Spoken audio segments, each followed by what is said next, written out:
All right, so I'm assuming that if you clicked on this video, you probably are looking for a device to play your PlayStation portably, kind of have that remote play experience or enhance that remote play experience than just playing on the app on your phone with touch controls.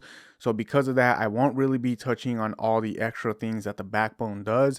I know you can really go in depth into all the different things it can do. In fact, I've been using it for Apple Arcade as one of the main uses. So I will be making a more in-depth video on the Backbone. So if you do want to see that, make sure you guys get subscribed. But this video is mainly going to focus on PS Remote Play and the different experience you can get from the Backbone versus the PlayStation Portal.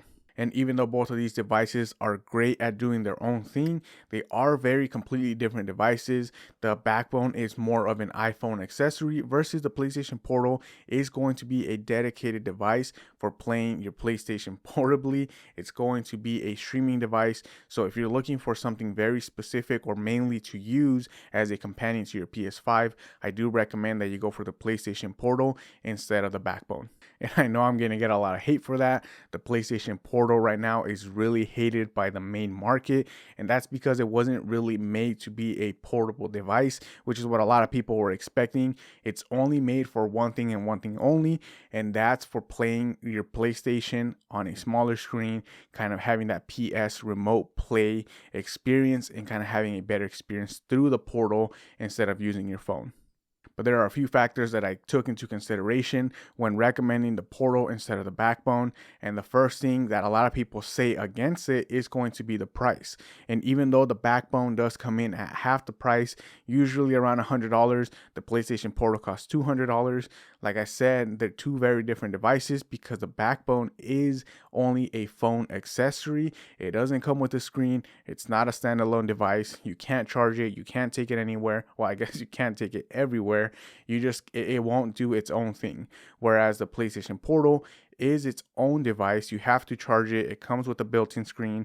It has a DualSense controller with the adaptive triggers and some other features, and that's going to be a completely different device from a phone accessory. So it's really up to you to decide whether you think $100 is worth kind of getting that extra screen, getting an Android tablet built into your Portal device. That way you can always just have that one thing charged and you don't have to worry about using your phone, which is actually one of the main drawbacks of the Backbone to me, is that you don't really have a separate device for playing PS Remote Play versus using your phone for everyday tasks. And that's to say that with this new Backbone 1, it is USB-C, so it works with the iPhone.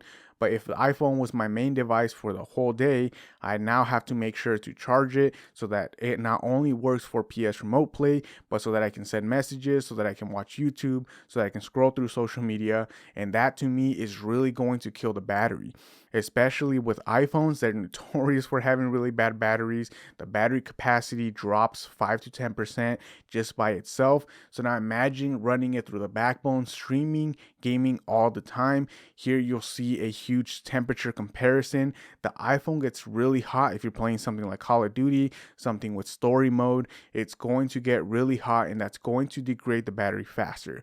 But if you're someone that upgrades every single year your phone, that's not really going to be a problem, because next year you'll just get the new one, trade in your old one.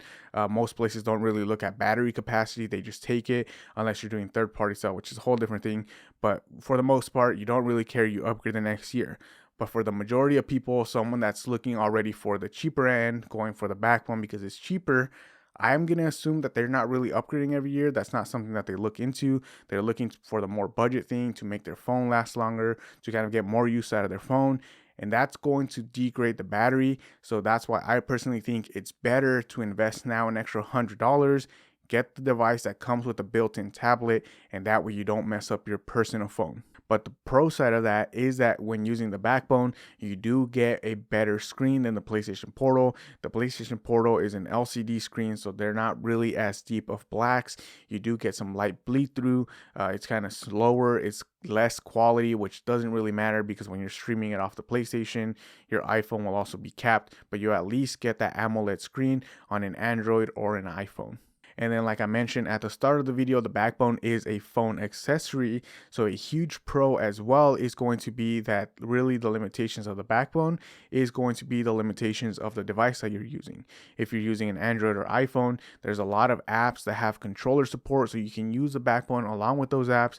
You can download third-party apps, you can download emulators, play a whole bunch of retro games on that, and use the backbone as your remote for it. So because of that, the backbone does have a huge pro if you want to use your phone, as long as you don't really care about it kind of heating up, or if you have some separate way of kind of controlling that, or if you're upgrading every year like I mentioned, then you don't really need to care so much about the battery or the battery going bad.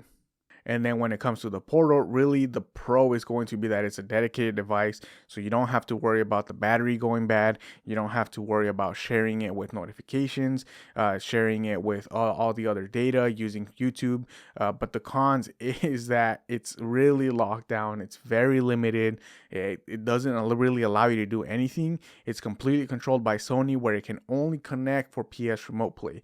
It doesn't even come with a web browser. So if you want to log in to any third-party Wi-Fi at a hotel or at a coffee shop or really anywhere else, it's not really going to let you because it doesn't have a web browser to allow you to accept the terms and conditions. And not only that, the portal actually doesn't even play any media. So if you have something on your PlayStation, say YouTube, you have Disney Plus or whatever, you can't watch it on the portal. It's limited to only playing games, and that's all you can do. If you want to do anything else, it's not going to allow you to do it. You can't download emulators. It has no onboard storage. It really is limited, and that is the biggest con. And I feel like a lot of people really fixate on that. But at the same time, if someone is looking for a PS Remote Play device, this does it really well, and it's very good at being a dedicated device because it does one and one thing only. Which brings me to my last point as to why I choose the portal over the backbone for PS Remote Play, and that's going to be the experience that you get from both of these devices is very different. On the PS Portal, with that DualSense controller, you have that muscle memory of where all the buttons are. You have the same experience that you would if you're playing on your PS5. Versus the backbone, it is a little bit smaller, and even though I like the form factor of the backbone better than the PlayStation Portal, it is going to be a little bit more difficult, especially if you play any game that uses the triggers. These triggers are very close together, which makes it a less better experience than the PlayStation Portal. I will say though that I do like the way the backbone feels and the weight distribution of it compared to the portal, which is why I do like the backbone for more of 2D platformers, some smaller games. Whenever I'm playing, say, Mega Man 11, it works really well. I really like the form factor, including for Sea of Stars, which is another one that I've been starting. I do like using the backbone better. It feels better ergonomically than using a DualSense. But overall, for the majority of titles, especially those bigger titles like God of War, you have Spider-Man 2, all of those do feel better on the portal, which is going to be the main titles that I will be playing on this device. And even though I do like playing 2D platformers on the backbone, streaming them off the PS5, it is a worse experience overall for me. Again, I'm in the same exact house, same exact internet as the portal, and yet the portal just performs better whenever I'm playing with the backbone. It's actually even kicked me out of PS Remote Play, and then it won't let me log back in because I think it's confused and thinks the phone is still connected, even though it kicked me out itself. So I've had a lot of trouble with the iPhone, and then there's also a little bit of input lag compared to the portal. So playing Mega Man, which was the main one I was playing on the backbone, did have a couple lags wherever I tried to jump and Mega Man just kind of walked off a cliff, which I didn't really like. It was a really bad experience, as well as having a smaller screen on the iPhone because the aspect ratio is different. On the portal, that screen was made specifically to play games, so the aspect ratio will fill up the whole screen or whatever part of the inside is the screen. Whereas on an iPhone, because the aspect ratio is a little bit wider whenever you play in landscape mode, it does shrink it a bit. It makes it way smaller, which is why the experience on playing larger titles, like I said, God of War, Spider-Man 2, all of those that have better scenery is a little bit more difficult to see on the smaller screen. And because of that, I will be sticking to the PlayStation Portal instead. Just the overall experience and some drawbacks from the backbone are the reason why the PlayStation Portal to me is a better device for playing PlayStation Remote Play compared to the iPhone. But that isn't to say the backbone is a bad device. both of these are in two different categories, and to me the backbone is great for 2D platformer games, smaller emulators, something that's going to be more on the retro gaming side of things, and that's why I'm going to be keeping the backbone to be alongside my iPhone for a completely different category of games compared to the PlayStation Portal that's going to be used as what it's meant to be, which is an accessory to the PS5, so I can play any of the titles whenever the TV is being used by my wife to watch her shows. I can still play it, or whenever I want to come in here in my home office and use a PlayStation Portal while the PlayStation 5 is still out in the living room. But like I mentioned at the beginning of the video, I do have a review coming up for the backbone and kind of a more in-depth look as to why I'm keeping it, different emulators, different uses that I have for it compared to the PlayStation Portal. So make sure you guys get subscribed so you guys don't miss that future video.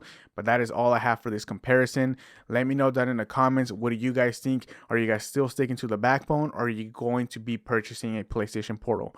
Let me know down in the comments. As always, thank you guys for watching. Click here to watch another one of my videos, and I will catch you guys in the next one.